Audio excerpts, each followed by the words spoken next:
Man, I'm right here live at the State Fair Classics, Yes. the 100th anniversary. TV Gremlin. I'm backstage. I ran into the legendary Deitrick Haddon. You got it, Doc. I said that right? Deitrick Haddon. Okay, I said that right. So, I want to ask you, what's your definition of real?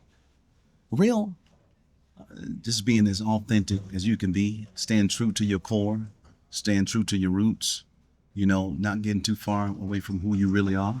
And the way you do that, man, is you stay connected with your people, who you came up with. I think people get lost when they start having success and they detach themselves from the people that help them get to where they are.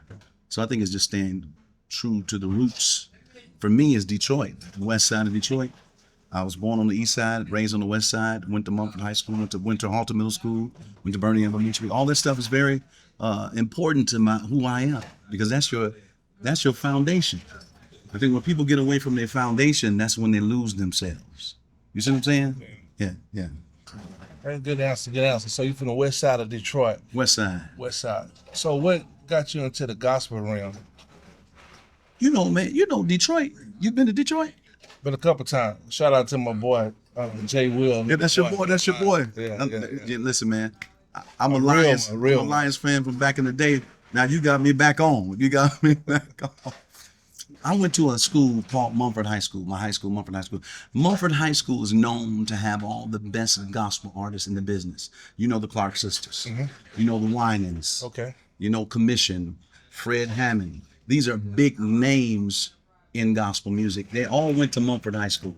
Yeah, I didn't know Fred was from Detroit. Oh, from Detroit, Fred? You Fred Hammond? Yeah. So walking through the hallway, you see all their pictures on the wall when you walk into the music class. So it made me, but if they can do it and they from the D, I can do it too.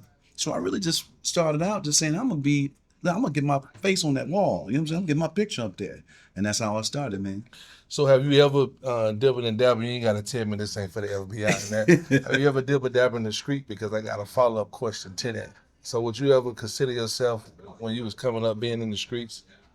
I'm street savvy, but I'm not from the streets. My brothers are. My brothers were hardcore gangsters in Detroit. Gotcha. And one of them got killed doing all that. You know what I'm saying? But they made me and my older brothers made me and my younger brother Gerald go in the house at a certain time. Y'all can't go out here because y'all gotta make a difference. Y'all can't be out here acting a fool. So my brothers actually looked out for us, man, to make sure we don't get that street life, because it was around us. In my hood, everywhere, it was around us. We had church. My father's a bishop, Bishop Haddon. So they made us go to church. My last question to you is, what advice will you give to the youth that's in the streets, and the mentality of when would they ever leave the streets from a mental standpoint? One thing I want to say, the streets ain't for everybody. That's why everybody don't make it in the streets. I have friends, man, that started out in the streets, didn't make it. A lot of my friends. But I had one friend, I just want to give this testimony. Since I got y'all's attention. Yes. I had one close friend who was at the church. He was in the church. He was in the choir with us. He was in the church. But his influences in his home, all his brothers were selling drugs. I don't need to say no names. Those of you that came up with me, you know who it is. But the influence was so strong in his house with his brother selling drugs that he found himself being pulled away from the church. I say, don't let nothing pull you away from God. I don't care who it is. I don't care what it is. Money, let nothing pull you away from God, because it has an intent to destroy you.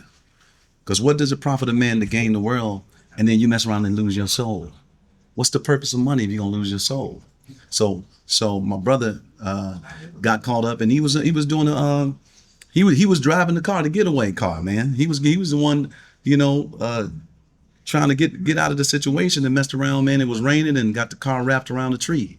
And he was the only one that died out of all his brothers that was in that car. But he was a church guy.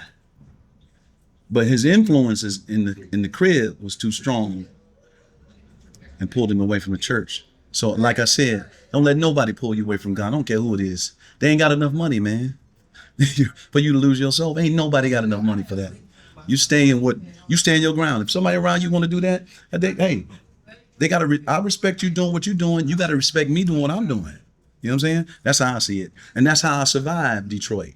Because when I was coming up, Anybody could have got caught up in that. Like I said, my neighborhood, it was everybody. You know what I'm saying?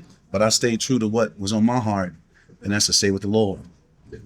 I got what D. I want to thank you for your time, man. Yeah, Pleasure. for sure, man. Thank you. Anytime. Peace, y'all. Like that.